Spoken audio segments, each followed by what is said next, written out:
when we'd completed our A-levels, there was still some time to the end of term. So we would take on a variety of educational visits, really I think to keep us out of the way. One of which was to the Tate Gallery. The only time I've been there, and the only thing I remember clearly after more than 50 years, I won't say exactly how many, is a set of illustrations to Dante's Divine Comedy by William Blake. I've no idea whether they were permanently on display or whether I chanced on a special exhibition, though fairly recently I was shown a copy of a book published in America about 20 years ago, which had all Dante's Divine Comedy illustrations by Blake. And I think that book's long out of print, and if you could get it, it'd be very expensive, but it was a beautiful book. It started, seeing those pictures long ago, started an interest in, a fascination in Blake that has grown with the years. At the time I saw those pictures, I just read the Inferno in the Penguin translation by Dorothy Sayers, and I bought second-hand for 30 shillings. Tremendous sum of money. The two huge volumes of the Carey translation illustrated by Gustave Doré. Doré was an accomplished artist and a conscientious illustrator, but his careful, detailed engravings lack something unique to Blake. As Caroline Spurgeon puts it, discussing Blake's imagery, these are not, for the most part, illustrations in the ordinary sense of the term. The translation by the artist of some incident in the narrative into a visual picture. They are rather a running accompaniment to the words in another medium, symbolically emphasizing or interpreting certain aspects of the thought. She adds that they are sometimes drawn with an almost unearthly beauty of form and colour. She was thinking particularly of the illuminated books in which Blake illustrated his own writings, words and pictures belonging together, forming a single whole. But it's equally true of his illustrations to Dante, Milton and the Bible, where in each case we can make a direct comparison with Doré and see how utterly different, idiosyncratic even, is Blake's approach to the text. When I decided to call this talk Blake the Visionary, I had in mind two things. He was, first of all, quite literally a visionary. He saw visions. That, however, while it is in itself obviously of interest to this fellowship, is only one aspect of his significance for us, and in a sense, the less important one. For he was also a visionary in that he saw this world in the light of eternity, and he was a true prophet. In his day, a voice crying in the wilderness, but someone with a message for our times. Blake was born just over 250 years ago in 1757. His background was lower middle class and nonconformist, so he knew thoroughly the Bible, Milton and Bunyan. He never went to school, but read voraciously. He was familiar with Swedenborg and Teresa of Avila and the Neoplatonists. He devoured anything, in fact, that fed his imagination and helped to make sense of his visions. He was apprenticed to an engraver, who amongst other things set him to study the medieval carvings in Westminster Abbey. Thereafter he made a precarious living as an artist. For a short time he left London and lived at Felpham in Sussex, an episode that ended when he ordered a drunken soldier out of his garden and was in consequence tried for sedition at the Chichester Assizes. He was acquitted, but had already decided that country life was not for him. And he'd also fallen out with his current patron, something that he was liable to do only too often. Apart from that short interval, he lived all his life in London, which he saw simultaneously as Bunyan's city of destruction and as the New Jerusalem. I behold London, a human, awful wonder of God. He passed his last years living serenely with his devoted wife in two squalid rooms, visited by a few younger men who looked to him as a sage. An eyewitness reported, just before he died, his countenance became fair, his eyes brightened, and he burst into singing of the things he saw in heaven. His mother once said to him, "You know, dear, the first time you saw God was when you were 4 years old, and he put his head in at the window and set you a-screaming." He was once beaten for running in and saying he'd seen Ezekiel under a tree in the fields, and on another occasion he saw a tree filled with angels on Peckham Rye, and his father threatened to beat him for telling lies. Children quite commonly see things that adults believe to be illusory, and generally either grow out of it or learn to keep quiet about such unacceptable notions. Blake, however, continued to see visions and to talk about them all his life. Crabb Robinson referred to the constant hallucinations in which he lives.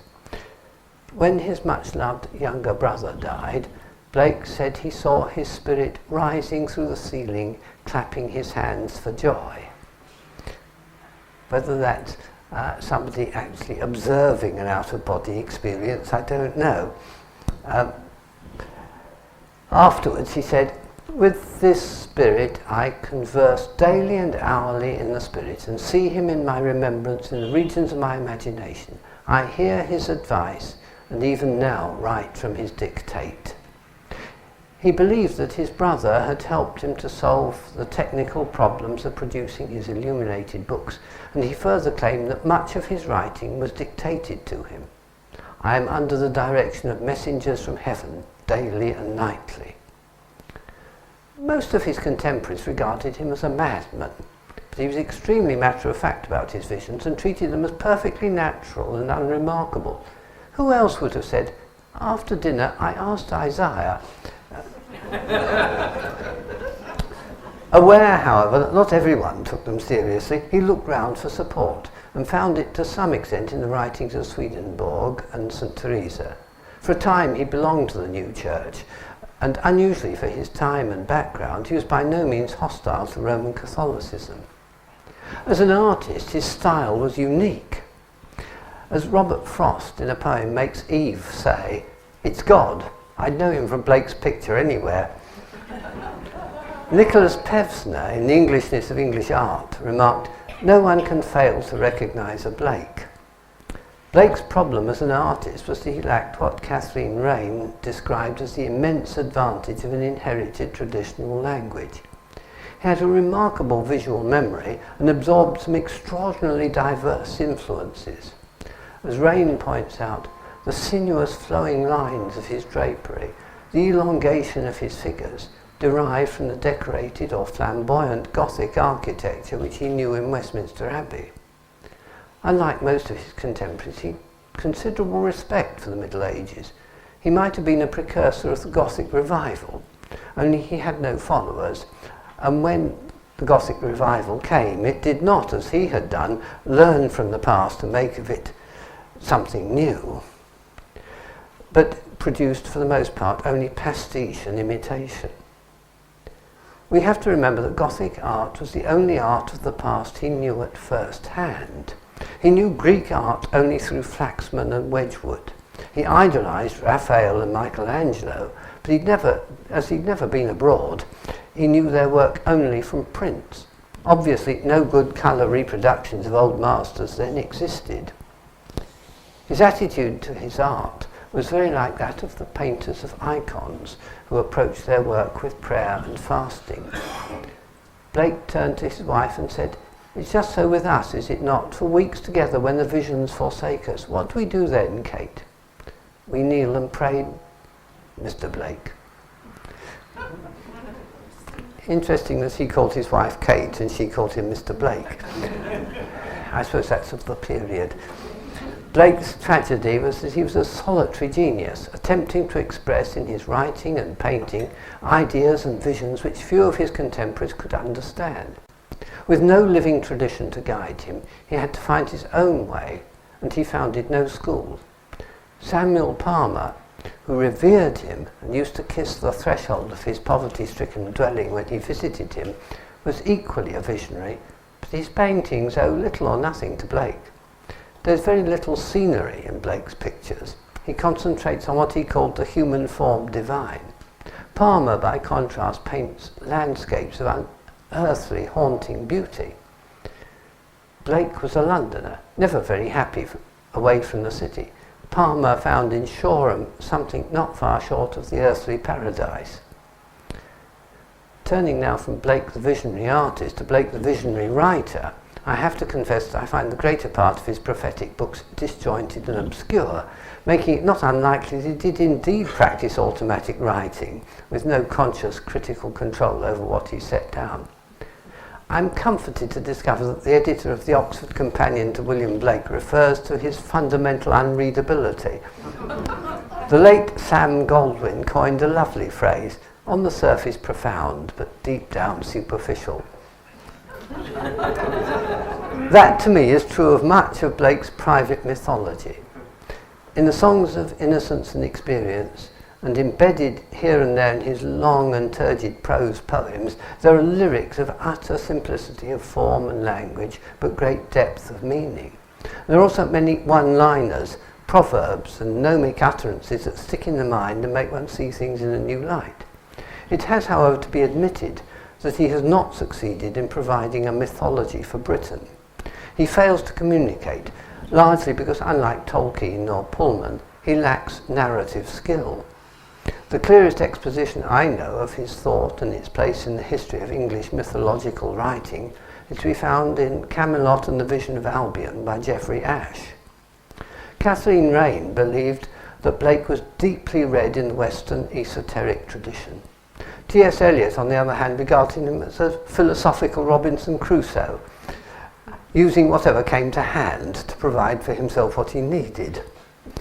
The materialist Bronowski saw in his mystical writings a coded reference to the social ills of his time, which it was too dangerous to refer to openly. Of these, Bronowski's view seems the least plausible. Blake never lacked courage and never minded being out of step, and there are some very open references to the injustices he saw about him. But as Raine says, Blake seeks to discover the sources of social and private ills within man.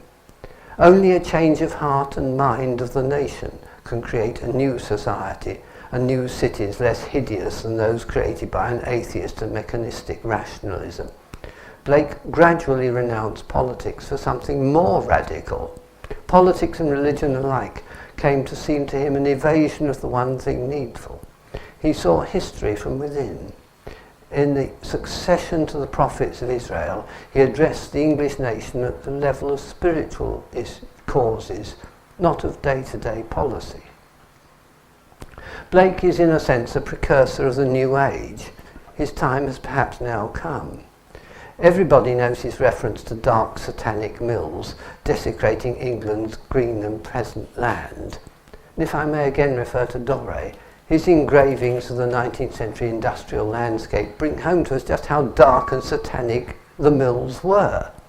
Or read Engels' account of the slums of Manchester, and one can understand the passion in many of the songs of experience. Holy Thursday, for instance. Is this a holy thing to see in a rich and fruitful land, babes reduced to misery, fed with cold and usurious hand? Is that trembling cry a song? Can it be a song of joy? And so many children poor, it is a land of poverty. Or London. I wander through each chartered street, near where the chartered Thames doth flow, and mark in every face I meet marks of weakness, marks of woe. In every cry of every man, in every infant's cry of fear, in every voice, in every band, the mind-forged manacles I hear. How the chimney sweepers cry, every blackening church appalls, and the hapless soldier's cry runs in blood down Paris walls. But most through midnight streets I hear how the youthful harlot's curse blasts the newborn infant's tear and blights with plagues the marriage hearse. Note the phrase, the mind-forged manacles. For Blake, the origin of the ills he denounced lay in the prevalent attitude of mind on the part of those who controlled society, an attitude he traced back to Francis Bacon, whom he regarded as the man who ruined England. Bacon is usually seen as the pioneer and theorist of scientific method, but he quite explicitly wanted to understand nature in order to exploit and control it. We should remember that when Bacon speaks of putting nature to the question, he was using the standard Tudor euphemism for torture. Many scientific experiments have indeed involved doing unspeakable things to lower forms of life, with the supposed justification that what we learn thereby may be to our advantage. Science is all too often exploitive rather than contemplative.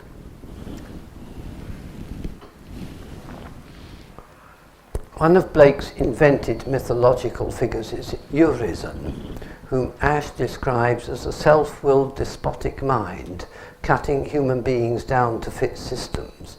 Documented history shows Urizen at his best in Plato, at his worst perhaps in Stalin. He adds, Blake is looking ahead to the coming generation's disenchantment with science. Unless practiced in the right spirit, science is not a release but another Urizenic trap. Again and again he makes Bacon, Newton and Locke as the falsest of false prophets.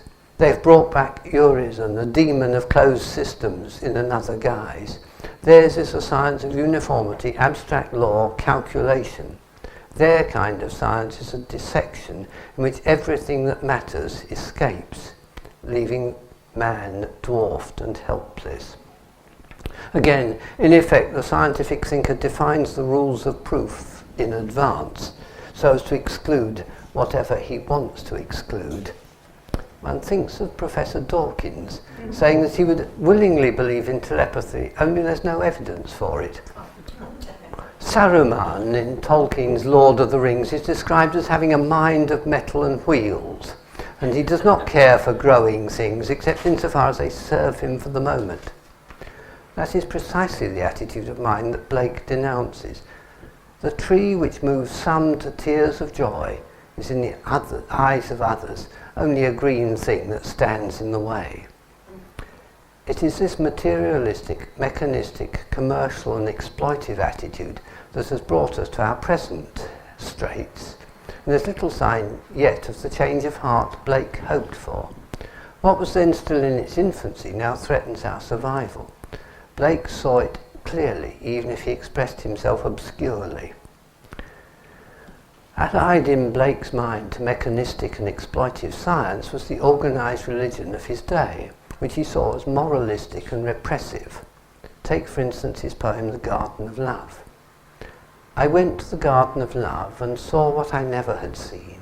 A chapel was built in the midst where I used to play on the green, and the gates of this chapel were shut, and thou shalt not writ over the door. So I turned to the Garden of Love that so many sweet flowers bore, and I saw it was filled with graves and tombstones where flowers should be, and priests in black gowns were walking their rounds and binding with briars my joys and desires. Blake rejected the vengeful moralism of Calvinism and 18th century deism, but he saw in the Roman Catholic Church the only one which taught forgiveness of sins. For him, forgiveness is Christ's essential message. Throughout all eternity, I forgive you, you forgive me. As our dear Redeemer said, this is the wine and this is the bread. Though he produced a magnificent series of illustrations to the Bible, Milton and Dante, he put his own idiosyncratic interpretation on the texts he illustrated.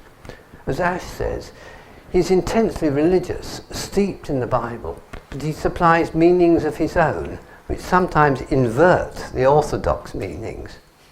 For him, Jehovah, the God of the Old Testament, is to be identified with Satan, the prince of this world. Thinking as I do that the creator of this world is a very cruel being, and being a worshipper of Christ, I cannot help saying, the Son, oh how unlike the Father. First God Almighty comes along with a thump on the head and then Jesus Christ comes with balm to heal it. Unconsciously perhaps, Blake adopted one of the earliest of Christian heresies, that of Marcion.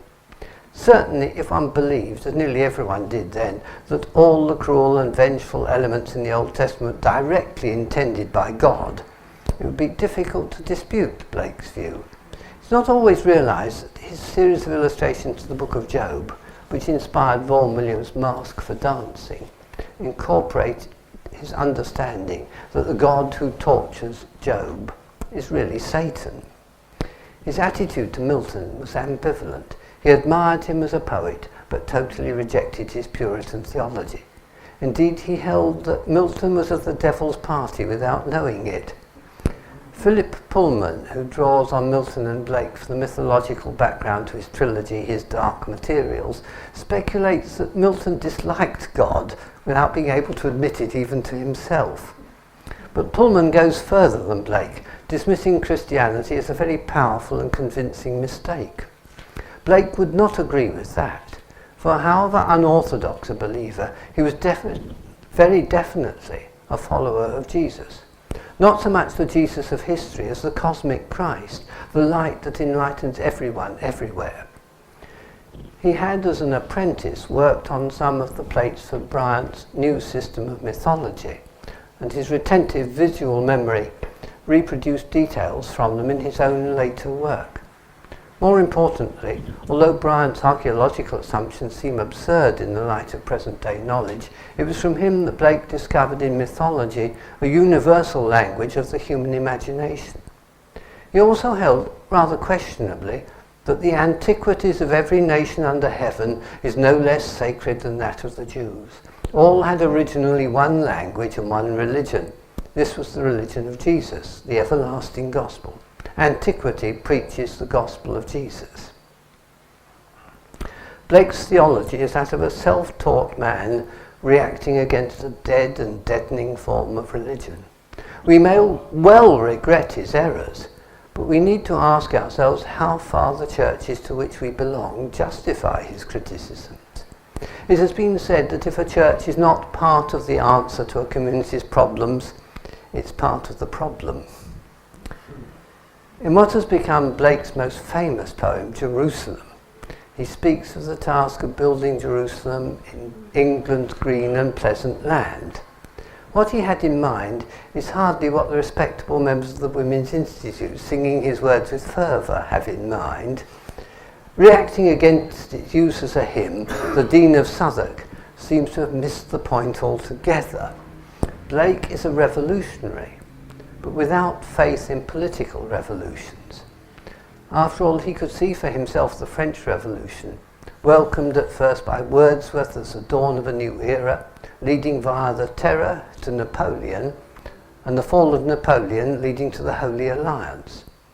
As Ash puts it, we might say of Blake, as of some others who've united a religious and radical temper, that the key to his revolution is living differently. Not only in an inward sense of personal conversion, but in the outward sense of active and constructive dissent from a sick society.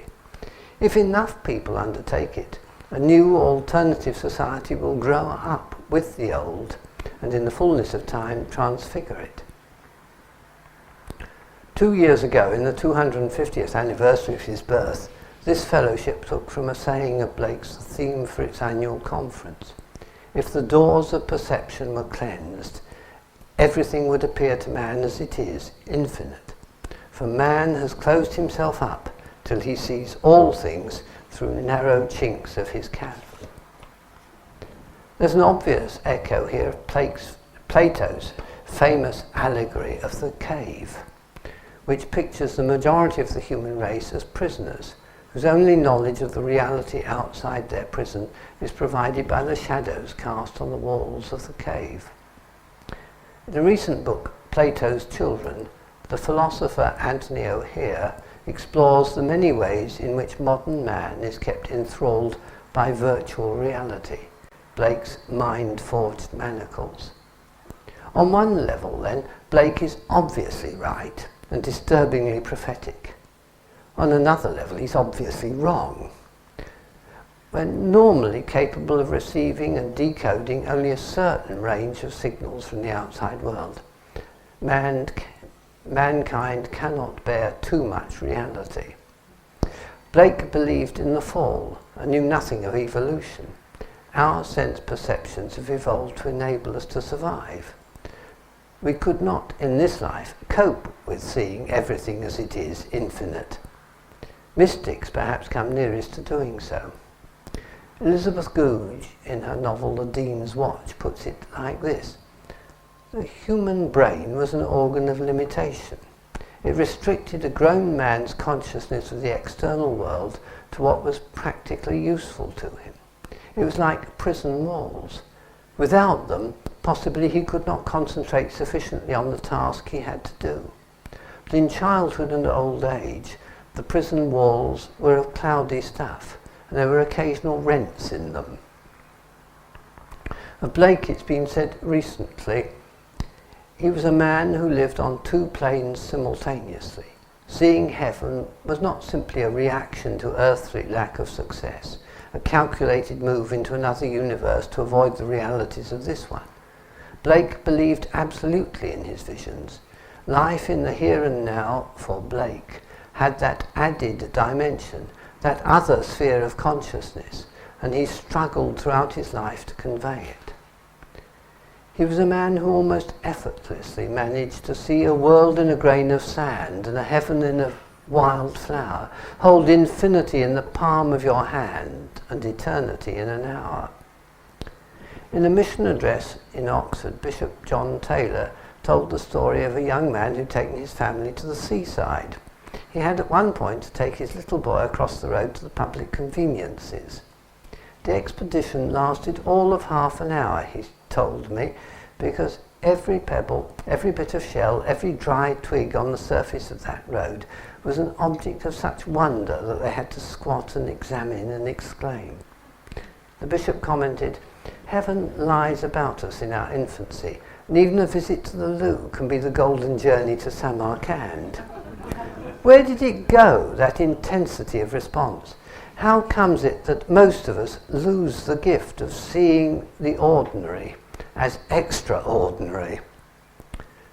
Blake was one man who never lost that gift.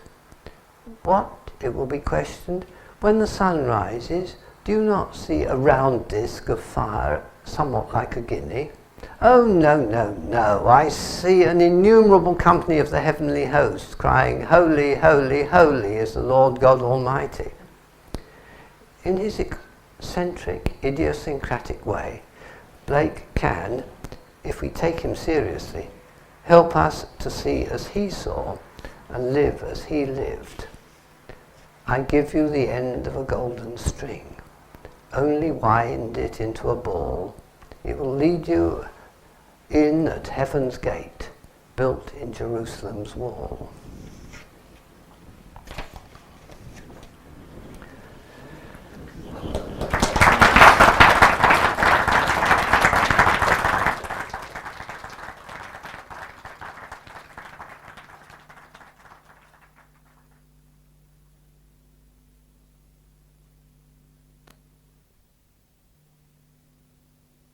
You've mentioned Wordsworth and the French Revolution. Of course, Blake was alive at the time of the French Revolution.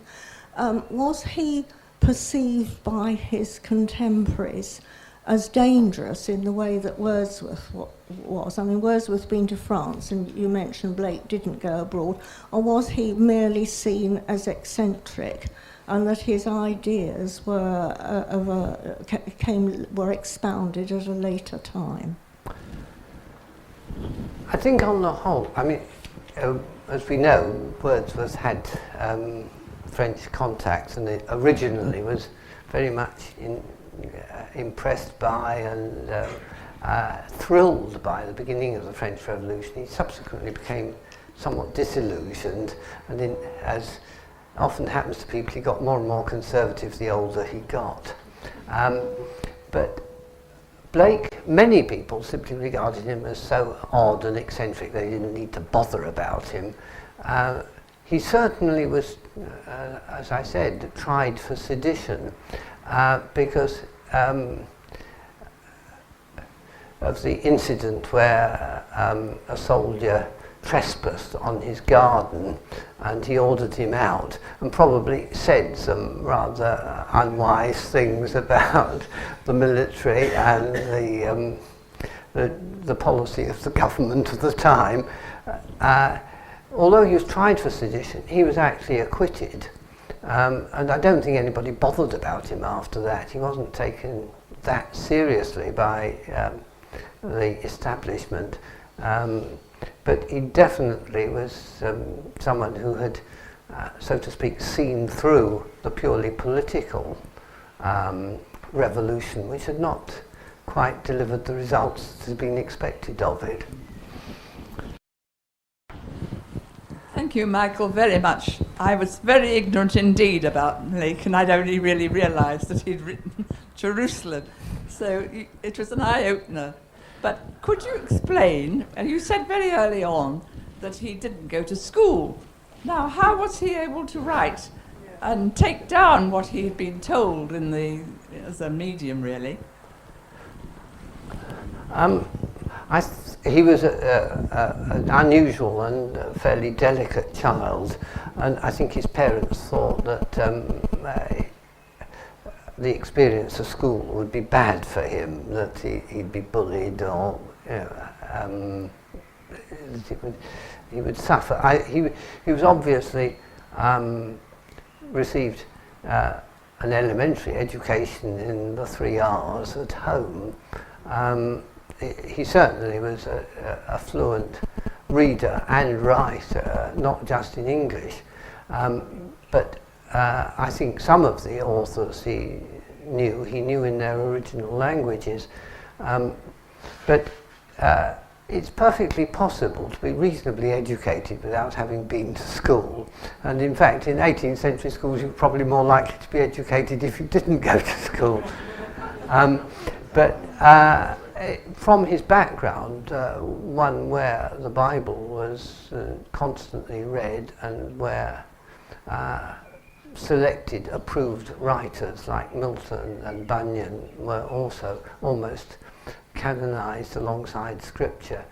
He had a wealth of good literature and the use of language that he'd acquired, so to speak, orally as well as through reading. After all, I've discovered comparatively recently that Shakespeare's parents were not literate. They were perfectly competent people, but they didn't read and write. So it's amazing what you can pick up without actually going through the usual channels and doing tests at 7 and 11 and all that.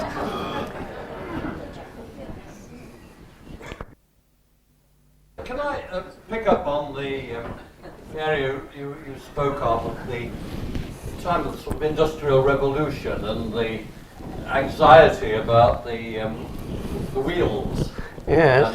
and so on, and suggest that that is a picture of technical understanding which has prevailed into our own day. That if you are bothered about that which makes technically the world work, you cannot have an understanding of the spiritual aspect of life. I think that is a fairly common understanding, and I want, from my own point of view, to object to this and to refute it, but also to wonder whether in Blake's day similar objections and refutations took place. And I will justify my own stance if need be. Touche, yes. I think Blake was out on a limb. His attitudes were not widely shared. Without wanting to deny at all the achievements of that have transformed life. I mean, the tremendous advances that became possible during the course of the 18th century. I mean, for instance, the population of Britain soared because it was possible to support a much larger population, because agriculture had made tremendous strides with the rotation of crops and with the introduction of new techniques, new machinery and so on. A great deal of this is all to the good, certainly. But what he was objecting to, and what I think is fair comment, is the level of human misery that came with this. I mean, undoubtedly, the life of people in the industrial slums of the 18th and 19th century was fairly nasty, brutish and short. But the benefits that this conferred, I mean, his point about this was a rich and prosperous country, and yet it was also a country of extreme poverty. I mean, there are... Still is. Yes, it still is. I mean, there is a great deal wrong with the way society is ordered. Whether you blame science for it, I think it's unfair, but it's rather the way in which it has been exploited and used, rather than the actual techniques which could be of great benefit. Is that a fair answer? Is that getting anywhere near your point?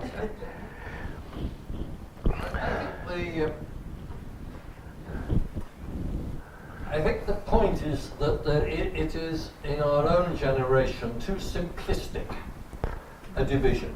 Mm.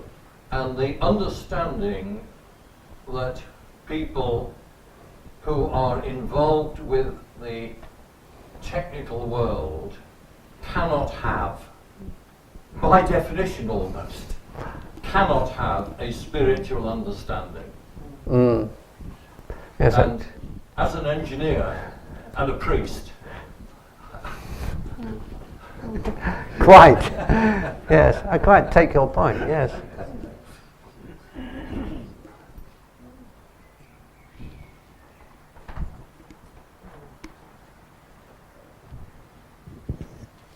Michael, thank you very much for your talk.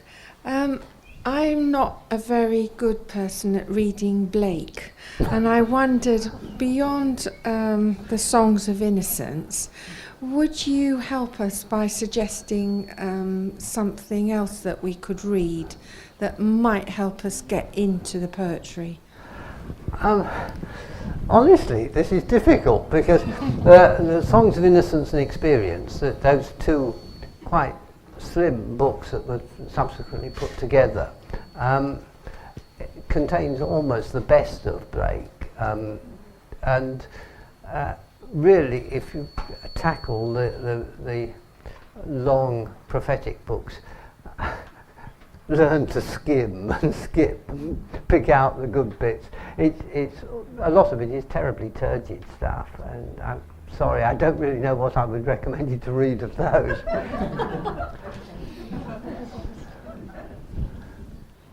Any more questions? Yes. I don't need that. In the social protests that he was making, did Blake ever refer to land ownership as being the basis of injustice and difficulty? The one visionary that I had the good fortune to meet was Andrew McLaren, an old MP who was in his 80s and 90s when I knew him. And he would suddenly come out with the most marvellous examples to try and illustrate what land ownership does to us. He came into a group of students one day and somebody asked him about land ownership, and he turned to an aquarium full of fish beside him and said, what do you think would happen if someone took the water out of that aquarium and said it was his? all the fishes would be at the bottom in the last inch, and that's what poverty is. And to be able to come out with descriptions just like that, did Blake ever refer to land ownership? In all honesty, I have to say, I really don't know that he did. I don't think he did sort of quite seen that connection, as you've put it. But he was conscious of the enormous gulf between rich and poor, but I don't think he was not like Chesterton thinking we all ought to have 3 acres and a cow. He hadn't thought it through in practical terms at all.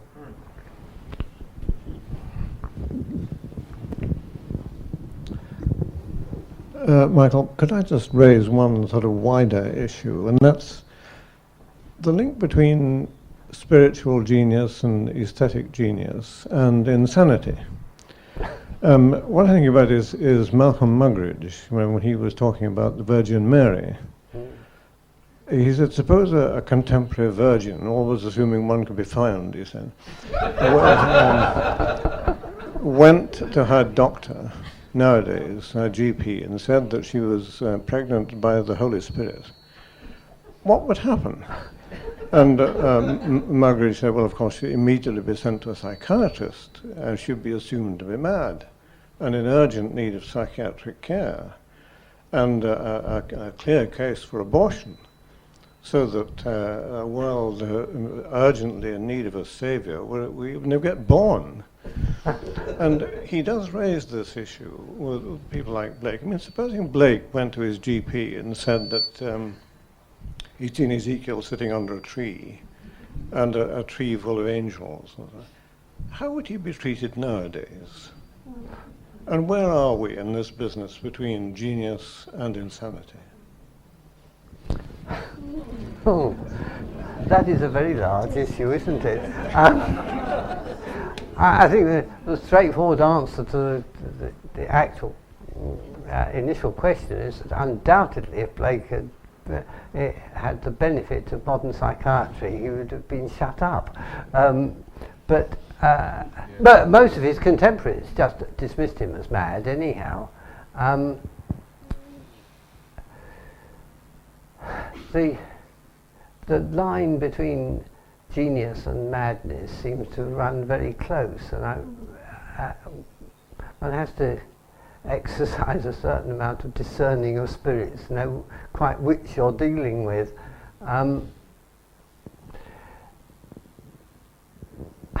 I suppose in some respects there's kind of things that Blake was saying, ignore the angels in the tree on Peckham Rye, and his poetry and his paintings and so on show great genuine gifts. But what one makes of his absolute conviction that the prophets, and not just prophets, I mean, Michelangelo came and talked to him, and this sort of thing. What does one make of it? It seems it's difficult to see somebody who is apparently in some respects perfectly rational and perfectly capable of coping with life, and yet at the same time lived his life on this level of being apparently in constant contact with people who just weren't there. It's a real puzzle how one views this, as whether it is something that a psychiatrist could sort out, or whether there is something there that psychiatry hasn't quite come to terms with yet. I don't know. Perhaps if it was sorted out, we'd have lost the poetry. I think we might, yes. Yeah. Any more questions? Yes, Barbara.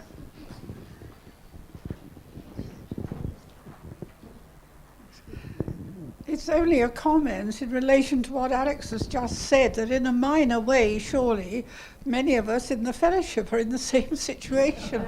To be thought harmlessly eccentric or dotty in one's own church, but yet they come to us when they need help or something that we can give them. So there's the same ambivalence, isn't there, in society's attitude to those of us who have the sort of beliefs and understanding that we have.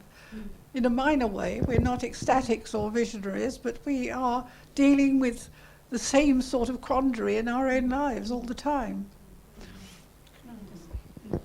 Yes.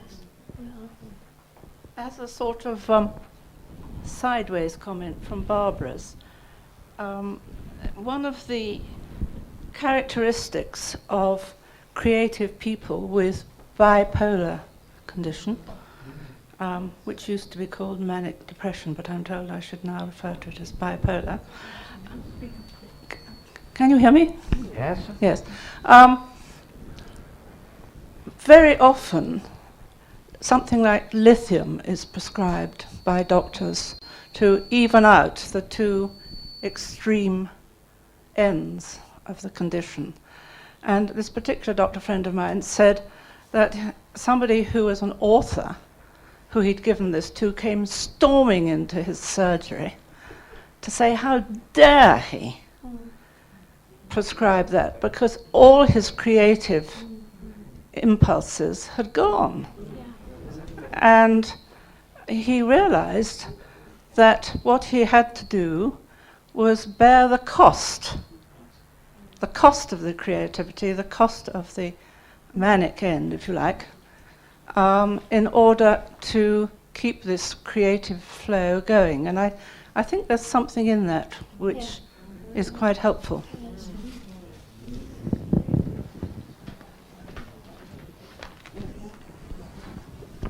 The problem with that particular instance,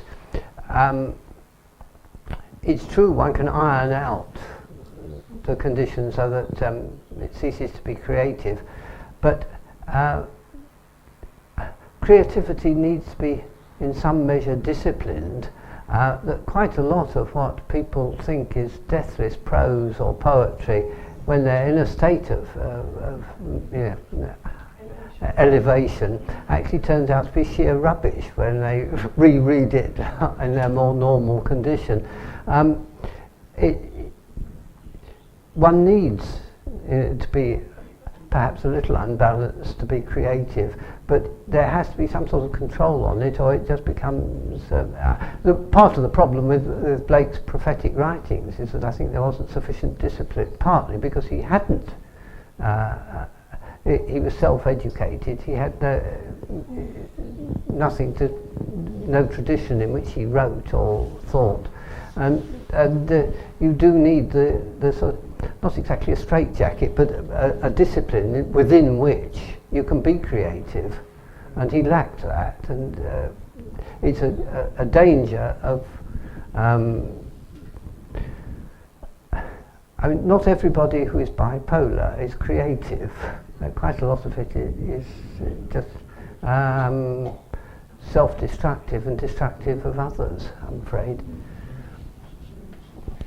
I was just thinking of a character of Mozart and musical people, one or two that I've known. And I do think that, I've seen the drugs depress creativity quite markedly. And perhaps that there is a creative tension that isn't entirely destructive, but productive, in fact. Oh yes. Well, really, only that in the middle of my labyrinth in my garden at my retreat house, I have a little plaque which says, "Imagination is evidence of the divine." And that's one of Blake's quotations, and I think he's right.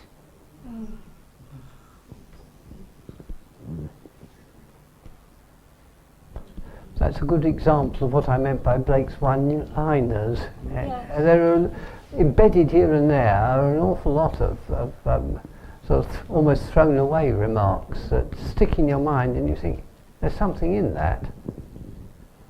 or else you react strongly against it, then you think, no, he's right.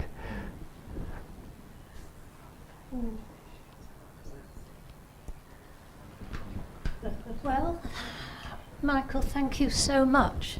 I think we will go away from this session thinking deeply and very much enriched. Thank you.